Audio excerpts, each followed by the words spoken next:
This is Michael and Daniel. Welcome to Economics in Starcraft 2.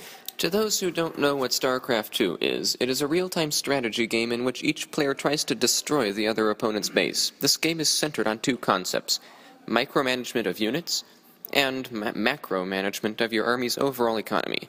While both are very important, our main focus will be on the macro-management, the economy. Thank you, Daniel. I'll begin by describing the beginning of each StarCraft 2 match. You begin as a sole proprietorship with only 6 workers as your starting labor force. Your research upgrades and your workers will count as your human capital, or depending on the race, alien capital. As for your land and natural resources, you start out with 50 minerals and 0 Vespene gas. And as for Vespene gas, it's a resource that proves fundamental to our current economy in reality. Given the limited amount of minerals and gas as your starting base, you obviously have to face the problem of resource scarcity. Choosing to build certain units involves much opportunity cost and trade-off, so choose wisely. Once you build enough workers with your main building and gain enough minerals and gas, you can begin buying capital, which will spawn your beginning fighter units, therefore expanding your labor force.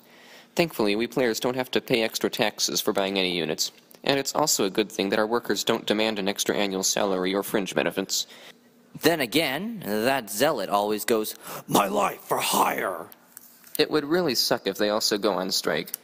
Of course, there is a population cap limit which prevents you from repeatedly pressing the buy unit. Should your demand for units exceed the supply, no further units will be built until you do the following action of buying supply buildings every 2 minutes or so.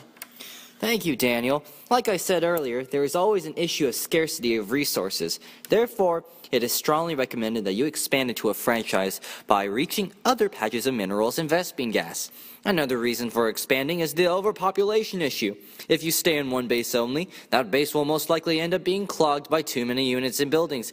And when you suffer overpopulation, productivity decreases as well. The overpopulation will make your productivity function shift from stage 1, increasing returns, to stage 2, diminishing returns. Thank you, Michael. Anyway, it's also important that you cripple your opponent's economy in order to gain the upper hand, sending small amounts of units to kill the opponent's workers. No workers equals no minerals or gas, and you win. Now, StarCraft 2 isn't just a 1 versus 1 game. It can involve a lot of cooperative gameplay as well. Depending on the races you choose to play as, you can also end up as a vertical merger or a horizontal merger.